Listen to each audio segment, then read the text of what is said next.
para o Carros no Ar, mais um Drops de miniatura. Como de praxe, antes de falar da miniatura, vamos falar do carro. E dessa vez, algo que está aí, né, muito na mídia, que é o Ford GT, porque vai haver uma continuação do carro agora Eu em vi o carro lá 2016.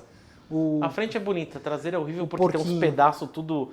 A parte de trás tem uns espaços assim. Aí você fala, cadê o resto do carro? Vamos falar então do Ford GT mesmo, né? O Ford GT, que originalmente conhecido como GT40, carro de origem da Ford britânica, né? Que foi dominante em Le Mans lá nas décadas de 60. Tem acho que uns 3 ou 4 anos de espanco na Ferrari. Exatamente, né? A gente já conversou, falou um pouco sobre esse carro lá na primeira temporada quando a gente testou os carros americanos.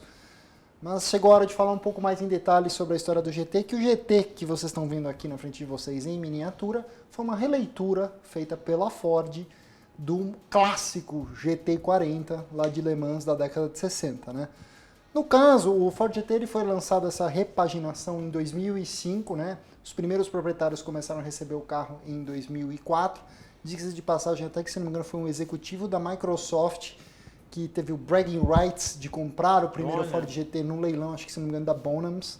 Geralmente esses leilão é beneficente, né? Então, e na época, ele fez um bid de $557 mil pelo primeiro Ford GT fabricado em tempos modernos, né?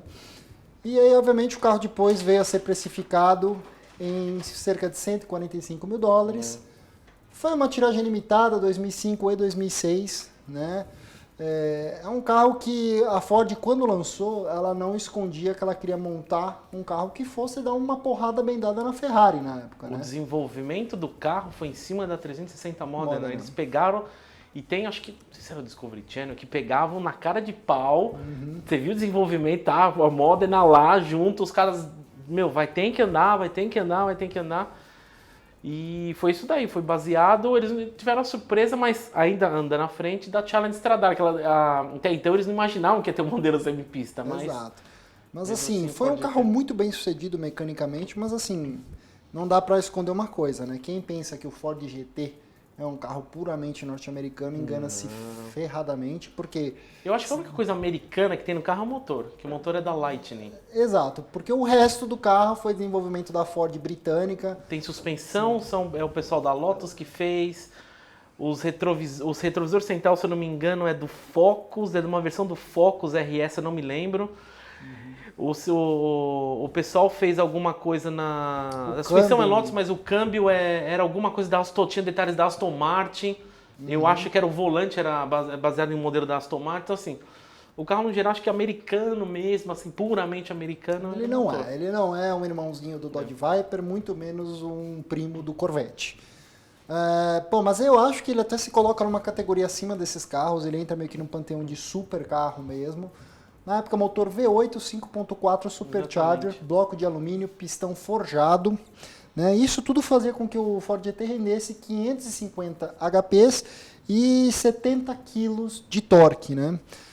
O peso dele com fluidos era de 1.520 kg, ou seja, um carro razoavelmente leve. Câmbio manual, 6 marchas, tração traseira, motor central. 0 a 100 declarados, se você conseguir tirar ele da imobilidade desse jeito. 3.7 segundos e velocidade máxima, curiosamente limitada eletronicamente a 330 km por hora, mas em um teste em Nardo, eles foram capazes de chegar a 341 km por hora com o Ford GT. Eu sei que esse carro, assim, era muito esperado, ele teve alguns probleminhas, como, por exemplo, o exemplo da porta, né? A porta, tem um episódio do Top Gear que mostra isso. E é interessante quando você vê o carro pessoalmente, porque o que acontece? A porta ela tem um teto. Então o que acontece? A gente vai mostrar aí, mas você abrir, tipo, teoricamente se a porta abrisse normal não tivesse teto, acho que assim você já consegue abrir a porta. Só que o seu corpo não passa. Aí o que acontece? Para um carro do seu lado e aí? Você não sai do carro. Você tem que agachar, passar esse constrangimento de entrar assim, entendeu? Inclusive, tem uma unidade no Brasil, não sei se você já viu. Você viu o que o cara fez? Qual? Ele fez Lambodor no carro. Ah, não é? Que o cara fez isso? É o prata com faixa preta. Então, o que acontece? Verdade. O cara é lindo levanta aqui. Carro. Não é lindo. Não, a configuração é linda, mas o que ele fez na porta não é lindo. Então levanta. Ok, ele solucionou um problema, mas... inteligente, vai. Sabe, sei lá. Que nem você colocar Lambodors numa Lamborghini Gallardo. É simplesmente que já aconteceu errado. aqui. Já. O problema é que acontece. A Lambodor na Gallardo, ela não levanta que nem a Murciélago assim. Ela sai e levanta. E a grande questão da Lambodor, na Murciélago, na Diablo, na Countach, na Aventador, é que os carros por natureza são muito mais baixos. Porque na época que chegou as Murciélagos, eu tive um pouco de contato com elas, então quando eu levantava a porta, qual que era a questão? É a ponta da porta bater no teto. A Gallardo é mais alta que a Murciélago. Então você tá, dependendo de algum lugar, você abrir a porta e bater no teto, por isso que a Gallardo é um dos motivos de não ter, abre a porta normal, entendeu? A Huracan também agora. Não, eu acho assim, a ideia em si, muitas pessoas falam, mas por que o Ford GT não se chamou Ford GT40? Na realidade, a Ford negociou, porque o que acontece? O GT40 lá de Le Mans, ele teve o direito de propriedade sobre o nome, circulou um pouco no mercado, foi parar na Europa, depois voltou para os Estados Unidos. E a Ford estava em negociação com essa empresa até as vésperas do protótipo do Ford, né, do Ford GT. Aí o negócio não foi para frente, não fecharam o negócio para a Ford ter a licença de usar o nome GT40. Eu ouvi falar que o cara pedia, o responsável pedia muito, uma Exatamente. loucura. A Ford falou... Mas até que faz sentido não ter esse nome, porque o Ford GT chama-se GT40 porque a distância do solo até o teto do carro, se não me engano, era coisa polegadas, de... não? 40... Eu não lembro se deve ser polegadas, uma TV de 40 é o quê? Eu diria assim? que era 40 polegadas. Não, era a medida estranha americana, polegada, deve ser polegada, que 40 polegadas... Não é 40 inches porque seriam 12 metros. Mas... Não, seria... Não, é 40 deve ser 40 polegadas inches, mesmo. 40 polegadas seria 1,20 m do chão. Do chão até o teto do carro. E o Ford GT, esse que você está vendo aqui, ele tem um pouquinho mais do que isso, então não faria sentido de qualquer jeito, seria mais uma estratégia de marketing. No próprio do Top Gear, o Jeremy, quando ele vai testar o Ford GT, ele testa 2 vezes. Ele parece com um GT40 lá, e ele é até curioso que ele entra no GT40, mas a cabeça dele, tipo, fica assim na porta. Aí ele fala, tá vendo, eu não consigo entrar. Na época, tinha alguns protótipos de Le Mans mesmo, que os caras faziam, eu não sei como é que chama, aquele negócio da cabeça maior, aquele negócio oval, tem um termo pra isso, eu vou ver se eu procuro. Que é exatamente o cara que é um pouquinho mais alto poder entrar no Ford GT40. Então tinha uma espécie de uma onda que vai, um negocinho Sei. interessante. Outro problema do Ford GT era o tanque dele. Eu não lembro exatamente em litros, mas era uma coisa tão ridícula, um pouco mais do que um carro popular. Acho que não tinha mais do que 60 litros, era um negócio assim. Que é o tanque então normal. a autonomia dele era ridícula. Motor Até V8. no Top Gear zoavam ele. A autonomia acho que era 40... Não, acho que era 60 e poucas milhas a autonomia do carro. E o carro bebia, V8 e compressor. Então, tipo, eles até brincavam lá que da casa dele até o Top Gear era exatamente um tanque do Ford GT. Ele tinha que até abastecer um pouco antes para poder chegar na pista do Top Gear. Então, E esse era não outro vamos problema do negar carro. que o carro teve muitos problemas de confiabilidade, Também, muitos probleminhas mecânicos chatos, não com relação ao motor e ao câmbio em si, a tração, mas coisas elétricas, né? Coisas assim de que parece que o projeto foi meio acelerado para lançar o carro, e então teve mas muito é algo que eles gremlin. resolveram, né? Ele tinha uma coisa legal aqui, atrás do vidro, entre o motorista e o passageiro, que dava para você ver, não sei se não era cilindro, era alguma coisa que você mexia no motor, você via o funcionamento do motor. Até quando eu entrei no Ford GT, eu dei uma olhada assim, você vê os negócios mexendo, sabe? Você vê na Ferrari, na Lamborghini é tudo fechado assim, né? Lá você vê o funcionamento, é legal. Não, e é muito, assim, uma coisa curiosa sobre esse carro é que próximo do final, assim, eles tinham programado 4.500 unidades de fabricação, acabou fabricando 4.038, das quais 100 foram para a Europa, 200 foram para o Canadá e o resto ficou nos Estados Unidos. Só que como todo patinho feio, né? Muitos dos carros, inclusive, só foram vendidos em 2007 devido a estoque de concessionárias Ford na época. Teve um colecionador que comprou umas 6 e ficou guardando. Exatamente. Inclusive uma delas veio para o Brasil, que é a Heritage Edition, que está em Brasília. Inclusive ela sofreu um acidente aí recentemente. Mas isso é uma outra coisa, uma faceta Heritage que curiosa. fala? Achava que era Heritage. Bom, Uma outra faceta curiosa do Ford GT é que ele tem um comportamento dinâmico extremamente arisco, né? E muitas pessoas, a gente já viu kits da Hennessy, ou até mesmo aqui no Brasil, que a gente tem carros extremamente preparados. É natural que o Ford GT seja um daqueles carros que se acidenta com uma certa facilidade. Tem o seu final estradale da vida. Exatamente.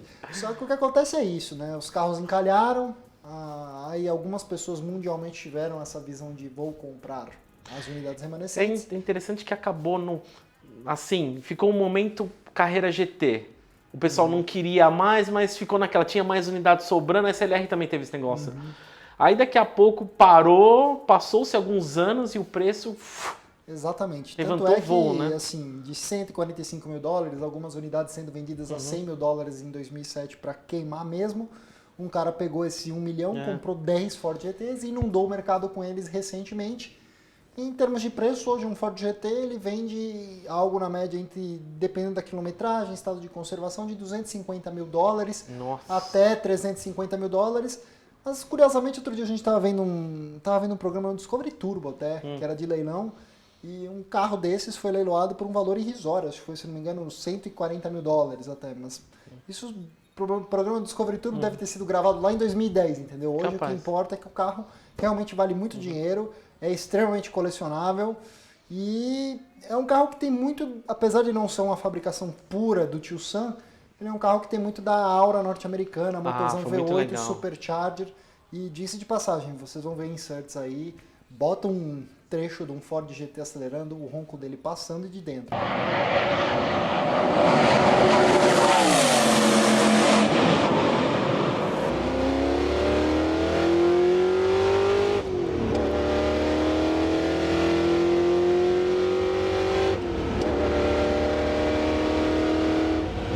Coisa assim, fenomenal o ronco, é daquele purismo automotivo ao extremo. Foi uma releitura muito bem feita. Mas, falado um pouco sobre o Ford GT, vamos falar da miniatura. E eu vou falar para vocês, essa miniatura que vocês estão vendo aqui, ela é um Holy Grail para muita gente, por quê? Porque até pouco tempo atrás, e gozado, com a miniatura eu acho que aconteceu, para quem entende de miniatura, aconteceu mais ou menos a mesma coisa que com o carro de verdade.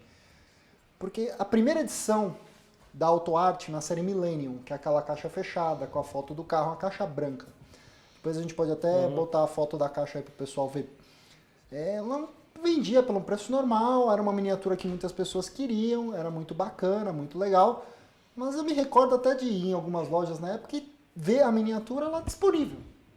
E eu peguei ela na mão. Curioso, né? E eu me recordo que, inclusive, vocês estão vendo essa Lotus Spirit V8 aqui? Eu peguei ela na mão, eu estava com o dinheiro contado, botei a miniatura da Lotus, botei a miniatura do Ford GT, nesta cor inclusive. Falei, quer saber, eu acho que a miniatura da Lotus está mais bem feita. Levei a Lotus para casa. A partir do momento que a AutoArt tirou de produção por um tempo o Ford GT, os preços do Ford GT simplesmente violentaram para cima. Era um Holy Grail pesadíssimo, com valores extremamente altos. R$1.000, R$900, R$850, isso há 2 anos atrás. Hoje, então... E aí, de repente, a dona AutoArt resolveu relançar o Ford GT na mesma série Millennium.